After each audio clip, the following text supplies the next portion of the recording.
I'm Howell, Cumming Lawn Service, here to talk to you today about when is the best time to aerate and reseed your fescue lawns. As you can see beside me here, we have a pull type core aerator and we have a walk behind core aerator. Now if you look down here, you can see the plugs that a core aerator will take out of the ground. You can see the little bit of grass that it pulls out. If you use the spike type aerators, they will not pull the plug out of the ground. They only just puncture in little spikes, which don't open the ground up as much for oxygen, and which is the air or the seed to get down into. Now, as you can see behind me, this yard was done 1st of October.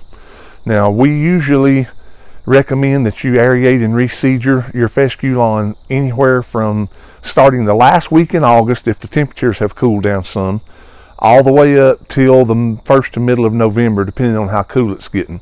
Now, if you do it late, then you have the bigger risk of the seed laying until spring before it really does anything. But you can do it as late as the first to middle of November. But you can see this has come in really nice, and we actually use this aerator here to do this yard because it is a pull type. It's a little bit bigger, but either one of them works. Now sometimes this walk behind will puncture more holes in a closer together area than this pull behind will. But the best time to do it, like I said, is from really late August probably through till the middle of October. That's the best time, but you can do it on up to the first to middle of to the middle of November. Now you want to make sure that you get plenty of holes in the ground, and then you want to pick a good turf type fescue seed and broadcast that based on the seed per 1,000 square feet that the bag will recommend, or wherever you buy it. Most of the time the bag will have it on it, or you can ask where you buy that and put down the recommended amount per 1,000 square feet. Spread your seed out and then water it in really good for 7 to 10 days to get it really good and wet.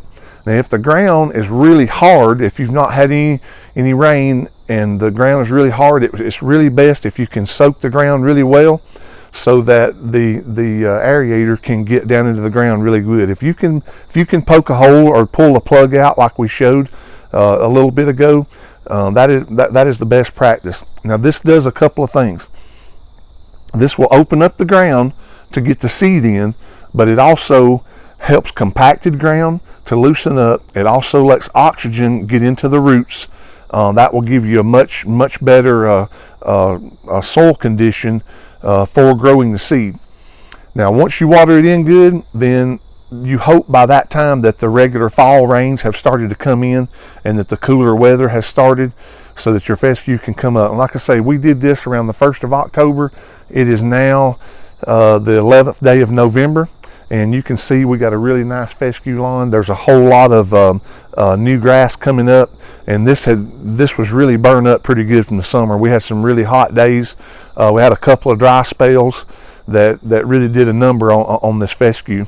But once again, the best practices for aerating and reseeding is wait till fall. You do not want to do this in the spring.